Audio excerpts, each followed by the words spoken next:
Bienvenidos a la charla organizada por el Gobierno de Bruselas sobre actuacions pràctiques en cas de maltractament animal. Primerament, vull donar les gràcies a Dolors Daniel, concejala de Policía y Medio Ambiente, a Carmen Elvira, concejala de Servicios Sociales, y al oficial de policía responsable del control animal. Os voy a leer un poco resumido el currículum de Francina. Se llama Francina Peinado Gil. Su formación es la siguiente: procedimientos sancionadores en materia de protección animal en el ámbito municipal,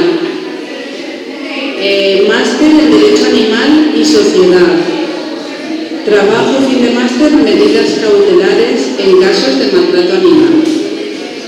Hizo también las prácticas de máster en el Ayuntamiento de Sabadell y un curso del ICAP en Derecho Animal, Penal y Administrativo. También tiene un curso online experto en legislación de protección animal y es diplomada en graduado social por la Universidad de Valencia. También tiene conocimientos de inglés y de francés.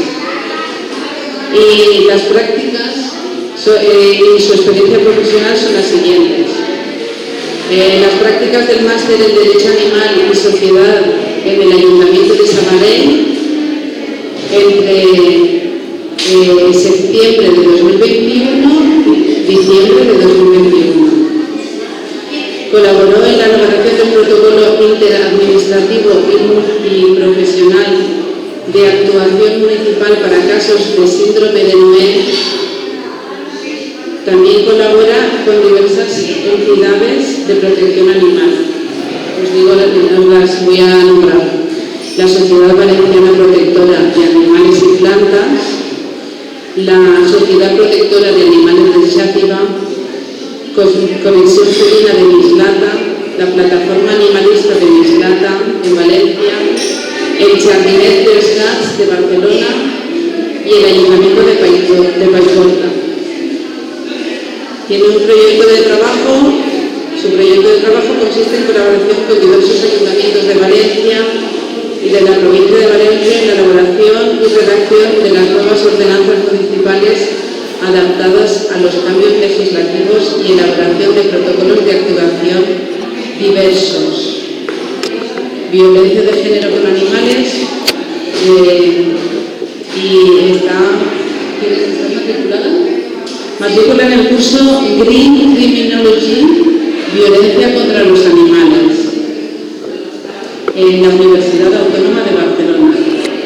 También organiza webinars online y tiene actos presenciales acerca de las actuaciones prácticas que se deben llevar a cabo en casos de maltrato animal. Ahora os dejo con ella. Gracias a todos y a todas por haber venido esta vesprada. Com la compañera nos ha indicado, tiene una formación muy específica y estic treballant en diversos àmbits, com és el de les actuacions que cal tenir en compte en casos de maltractament animal. I després estic organitzant també protocols d'actuació per a casos de síndrome de Noé i de violència de gènere amb animals. D'això li he parlat al company Rafa i estic a la vostra disposició. Anem a començar la presentació. Vaig a fer-la molt gràfica i molt resumida perquè no vull que ocupen més d'una hora de temps i voldria que pugueu plantejar a totes aquelles qüestions que vos preocupen o que a hores d'ara puguen ocórrer així en Benetússer també. Estic sempre a la vostra disposició per a qualsevol cosa que pugueu necessitar a nivell d'assistència o de consulta jurídica. Gràcies. Anem a començar. Aleshores, la primera diapositiva és la definició cambia a castellà perché ero qui preparato, però voglio intervenire en valenciano igualmente. La definición de maltrato animal según la legislación vigente es simplemente todos aquellos actos u omisiones que pudieran repercutir en la salud, tanto física como psicológica, ojo, las dos vertientes son maltrato, en un animal y que pudieran causar sufrimiento de cualquier tipo, ¿de acuerdo? Pudiendo llevar ocasionalmente incluso a la muerte de ese animal. Cuando digo acción o omisión me refiero a que hay personas, como los casos del síndrome de Noé, cuyo maltrato no es intencionado. Esa persona no está consciente de ese maltrato, pero igualmente constituye un acto de maltrato, aunque no esté consciente de ello. Bien, las consecuencias para los animales son muy diversas, desde cualquier tipo de secuela física hasta incluso secuelas psicológicas que son más difíciles de determinar y que para ello los especialistas veterinarios u etólogos son los que nos van a decir a través de los diversos informes que puedan preparar hasta qué punto ese animal ha sufrido daños irreversibles o daños más o menos graves para su salud física o psicológica o mental. La valoración del estado de un animal se aporta en cualquier tipo de expediente administrativo o, si es causa penal, el juez lo tomará en cuenta para la valoración de la gravedad de la situación de ese animal o animales. Hasta ahí es importante esa valoración a través de un informe pericial o técnico. Son considerados esos informes siempre válidos como prueba en un juicio y también se consideran en cualquier expediente administrativo incoado por un consistorio, por un ayuntamiento. A ver, antes de denunciar, lo primero que tenemos que tener claro de un animal, de un caso de un animal o de varios animales que puedan estar afectados por una situación de maltrato es el hecho de que los podamos reubicar en un lugar seguro, en una reubicación que se considere ética, que es a través de nuestro servicio de recogida que tengamos establecido aquí en Benetúser, que no sé si es Modeplan, efectivamente, gracias. Bien, pues ante un caso grave, siempre deberemos contar con esa opción frente a un posible decomiso de que se pueda ocupar efectivamente Modeplan por un tiempo determinado, hasta que todo quede más o menos solucionado y se decida la ubicación definitiva o el destino definitivo de ese animal. Bien, hay dos vías para denunciar, fundamentalmente la administrativa o la penal. ¿De qué depende que lo hagamos por una u otra? Pues de la gravedad del asunto. Pero, no obstante, podemos denunciar ante la duda, porque a veces no está tan claro que sea una causa penal o administrativa. Ante la duda podemos denunciar por las dos vías. No pasa nada. Lo que no consigue una vía, lo consigue la otra. Es decir, si el juez considera que es una causa penal, quedará en suspenso la vía administrativa y seguirá su cauce penal. Que luego se le absuelve al presunto maltratador, no pasa nada. El ayuntamiento retoma el caso y dice, no, pues yo le voy a sancionar por esto y esto y esto y esto, ¿de acuerdo? O sea que una vía interrumpe la otra, pero las dos pueden seguir su curso de una manera o de otra, con lo cual ante la duda la denuncia se puede interponer ante un ayuntamiento, consellería competente y policía local, o en caso de que tengamos claro que tiene que ir por la vía penal, ante los juzgados competentes y o la Fiscalía de Medio Ambiente. ¿Por qué denunciar? Pues por muchas razones, entre otras porque consideramos que es un deber poner en conocimiento de las autoridades la perpetración de un delito, porque eso es un delito de carácter público, ahora lo vemos. Porque es la única manera de que se impongan sanciones y penas que, aunque parezcan irrisorias o que sean digamos, que deberían ser penas más importantes, también está el hecho de que las estadísticas empezarán a hablar de que hay un cierto porcentaje, un cierto índice de maltrato animal que hay que erradicar. Igual que la violencia de género. Hace unos cuantos años, no muchos, para atrás, ¿quién tenía en cuenta la violencia de género? Las instituciones, las administraciones, bueno, oían hablar de ello en algún caso que les parecía esporádico. No, es un fenómeno que, por supuesto, y por desgracia para todos y todas, es un fenómeno social que hay que erradicar. Bien, tiene que quedar constancia en cualquier caso, registros y estadísticas oficiales, esa situación de maltrato y las circunstancias en las cuales se está produciendo. Porque debemos crear conciencia, es la única forma de que, aparte de luchar contra este fenómeno que por desgracia se produce en cada uno de los rincones de nuestro país en mayor o menor medida, constituye una forma de maltrato que es violencia. Y por lo tanto cualquier forma de violencia en nuestra sociedad debe ser erradicada. No podemos permitir eso. Porque esa violencia no solamente afecta a los animales, sino a la comunidad, a la sociedad, y por lo tanto debemos actuar. Por último, y no menos importante, es porque los animales son seres vulnerables, son seres sintientes que no pueden defenderse solos.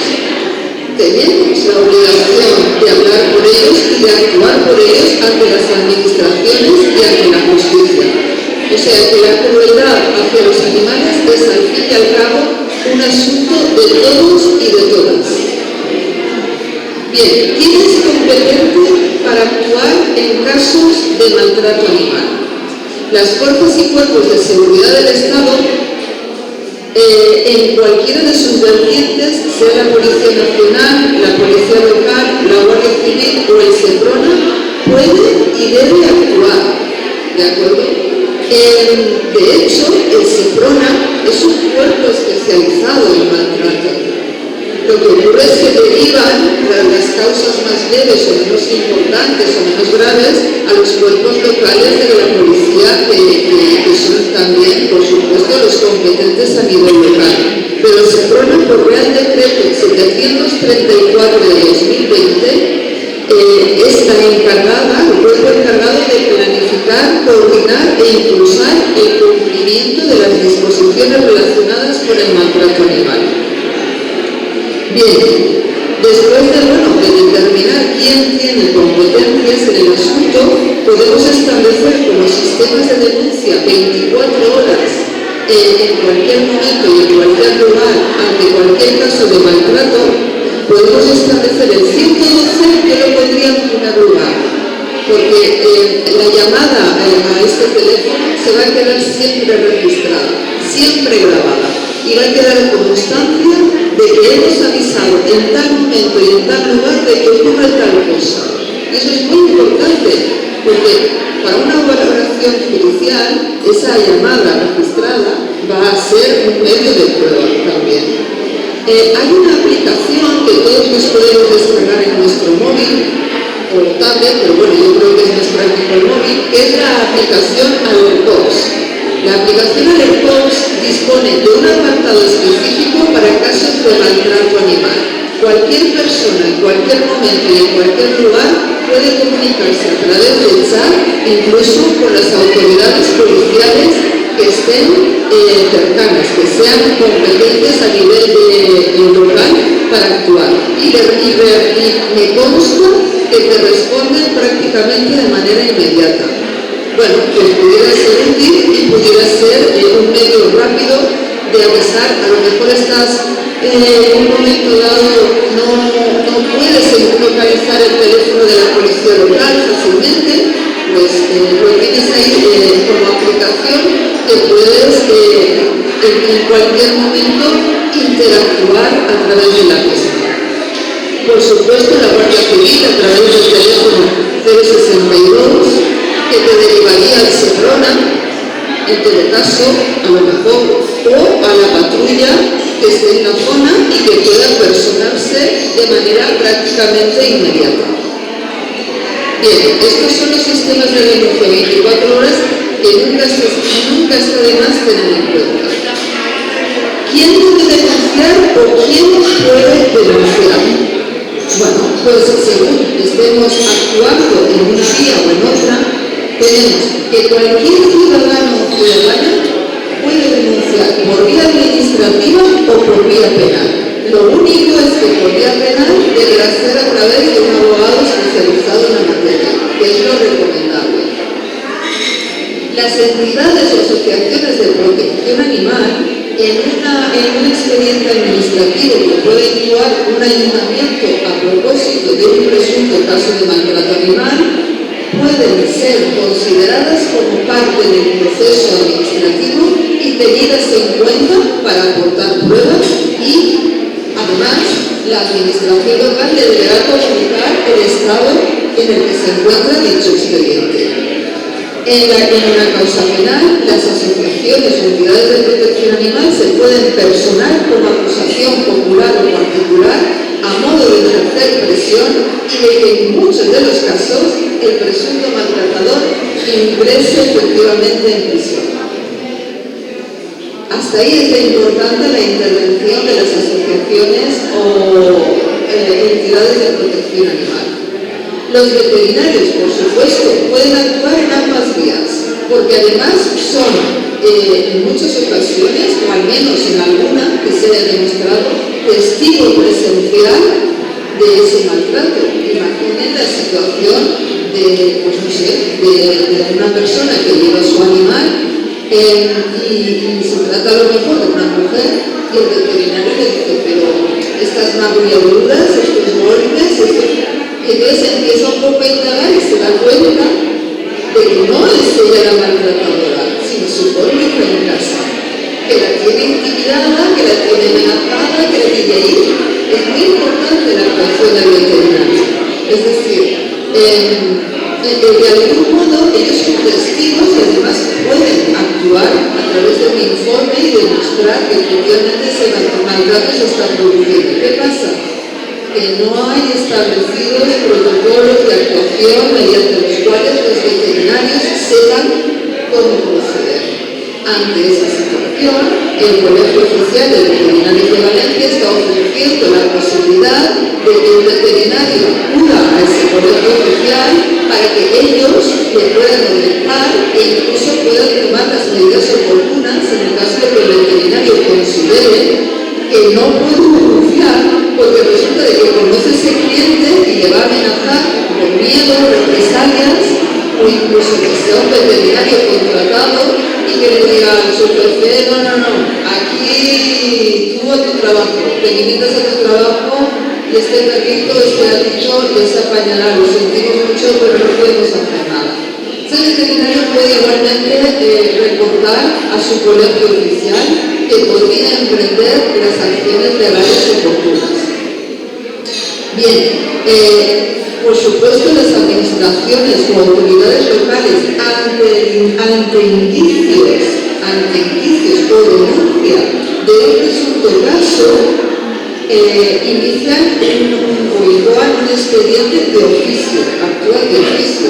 Si las autoridades administrativas, si la administración local o las autoridades locales conocen porque les han avisado por medio de denuncia o telefónico, por medio que sea, de un caso de maltrato, iniciarán, como bien sabe Miguel, las diligencias de investigación oportunas y a partir de ahí determinarán cómo prosigue el tema por vía administrativa. Pero si ellos observan que hay indicios de delito penal, lo derivarán al juzgado y al juez correspondiente para que tome el asunto y se suspenda esa vía administrativa, al menos de manera, al menos de momento, hasta que se continúe con el proceso que se tenga que llevar a cabo. Bien. Los resultados de la denuncia pueden ser diversos, según se califique por vía administrativa o por vía penal.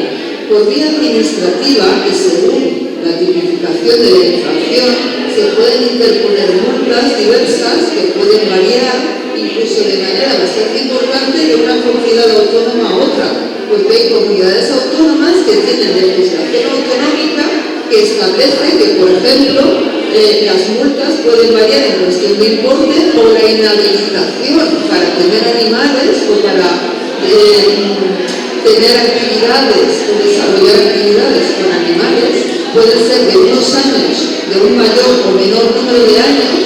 Por ejemplo, la Comunidad de Madrid tiene establecidos de 10 a 20 años de inhabilitación y otras comunidades pues a lo mejor tienen 4 años, o de 2 a 4 o de 4, en fin, que varía muchísimo. De ahí que se esté planteando la necesidad de unificar criterios a través de la famosa ley de protección y bienestar animal que está tratando de llevar adelante los socios de gobierno del PSOE, pero que por el momento ya os digo que va a permanecer estancada, al menos de momento.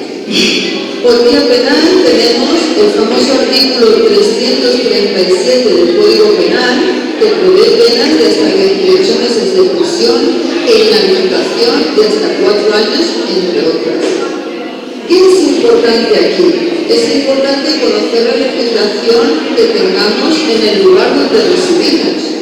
La ordenanza municipal de Benetúser no hace falta leérsela toda, vamos simplemente a detallar algunos artículos clave que son los de las prohibiciones, como es el artículo 88 de la ordenanza, y los de las infracciones y sanciones con sus diferentes importes según la gravedad de las mismas, que serían los artículos 117 en adelante.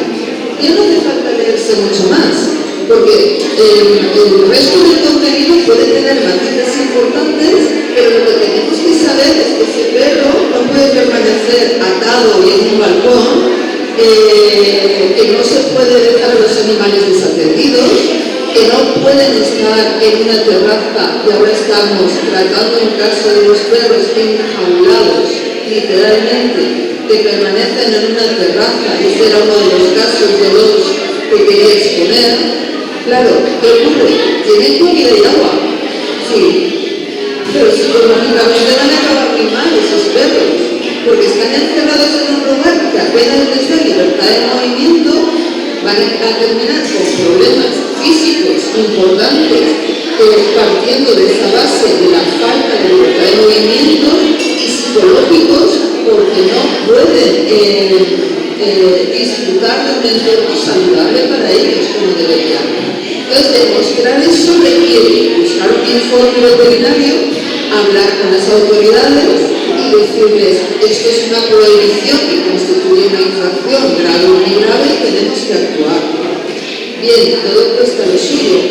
No podemos presentarnos en un ayuntamiento y decir, señores, esto no, ellos examinarán la situación, la policía se personará para ver si pueden interceder con el responsable legal y decirle, hacer una especie de mediación, de explicarle de una manera bastante razonable y diplomática que no puede tener hacia sus animales. Es decir, que intentaremos por todos los medios que ese señor o esa señora recapaciten y digan, ostras, pues es que si no me van a imponer una sanción, si no me van a tal. Y tratar por todos los medios de que se restablezca una situación adecuada para esos animales. Ese era un caso. Luego expondremos otro con otros matices distintos y por desgracia, a mi entender, más grandes. Bien, las vías de presentación de la denuncia son varias, ¿vale? Pero en cualquiera de los casos, el denunciante no puede ser anónimo. El denunciante tiene que tener nombre y apellidos. Entonces, cuando yo le planteaba a una compañera abogada especializada en la materia, le decía, pero vamos a ver, es que la gente a veces tiene miedo de denunciar. ¿Qué hacemos aquí? Porque un vecino, tú vas a denunciarle, él ya sabe que la has denunciado, es una situación sumamente delicada. Bien, pues no hay más remedio que acudir a la Asociación de Protección Animal Local para que a través de esa asociación ellos, que sea representante, presenten la instancia del ayuntamiento y se personen interesada. Si es por vía penal, igualmente, como hemos dicho ahora hace un momento,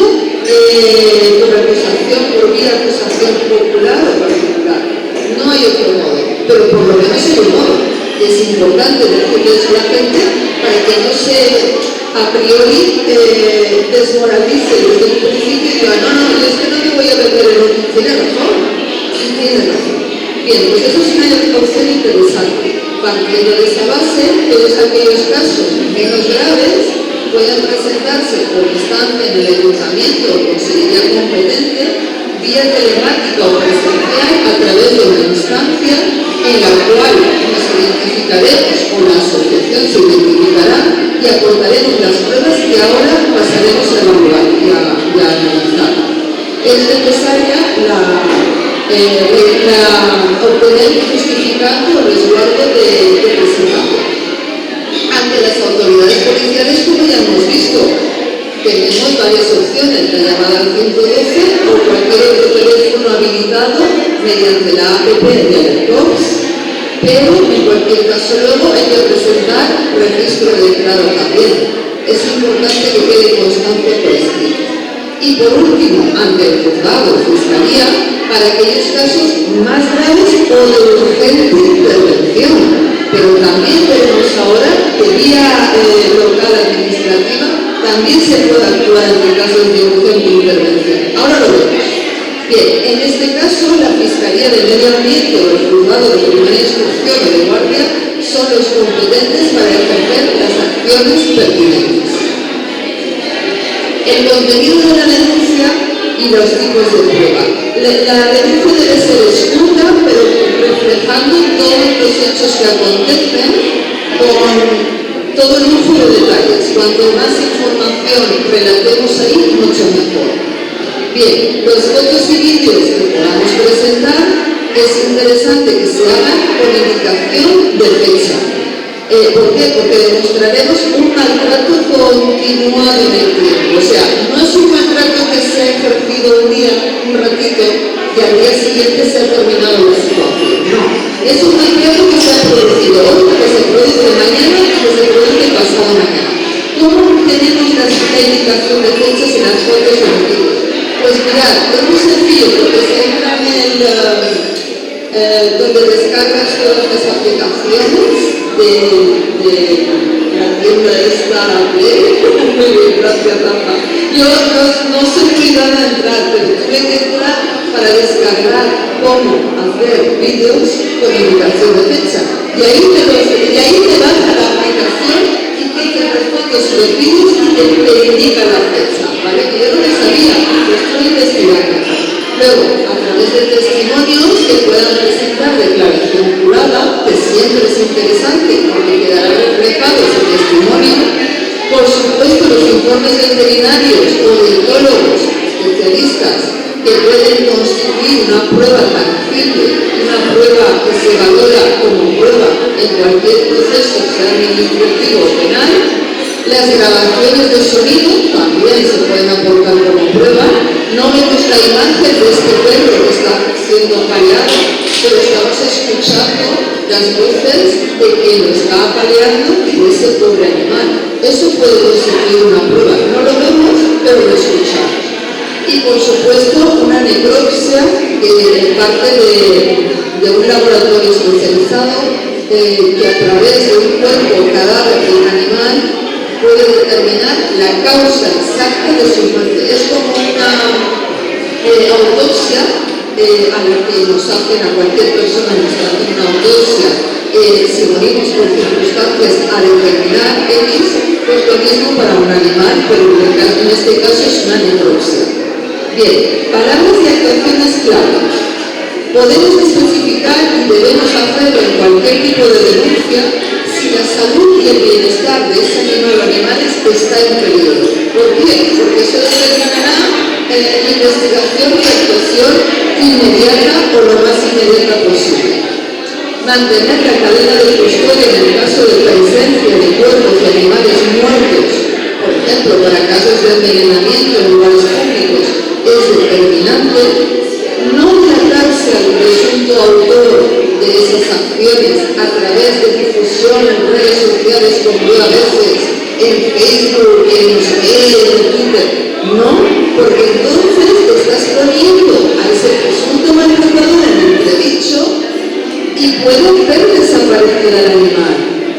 Puede simplemente hacer desaparecer la prueba que es ese animal maltratado. No pongamos en peligro más todavía, no logremos acciones que están consiguiendo todo lo contrario de lo que pretendemos. Y, por supuesto, no solicitar de manera simultánea actuaciones a distintos cuerpos policiales. Ahora me voy y le digo, Miguel, disculpe, aquí hay un caso de maltrato animal, claro, lo voy a denunciar, por favor, inicien ustedes las actuaciones oportunas porque es total.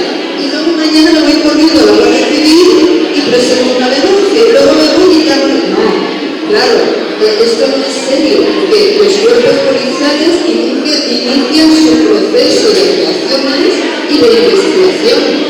Y en cualquier caso esto es totalmente contraproducente y ellos se van a molestar y con razón. Bien, otras sugerencias pues, de actuación o digamos que tengamos en cuenta para no cometer esa imprudencia que en ocasiones la gente no es consciente es en caso de maltrato en redes sociales no denunciar la página, publicación o perfil, que los pantallazos no son válidos, que un juez no los va a tener en cuenta como válidos en ningún proceso penal y que deben certificarse esas pruebas a través de una aplicación que es la que la fuente que lo ha suministrado ahora al día de hoy puede garantizar como prueba digital el contenido subido a redes sociales, que es el Certifil e-Garante. Eso te lo bajas y puedes captar en tiempo real, digamos. Yo no sé explicarlo muy bien porque no soy informático, pero se puede convertir a PDF todas esas publicaciones de manera inmediata y sí queda validado como prueba. Por supuesto debemos hacer seguimiento de las denuncias. Cada causa emplea un tiempo. Los procesos penales hablamos de años.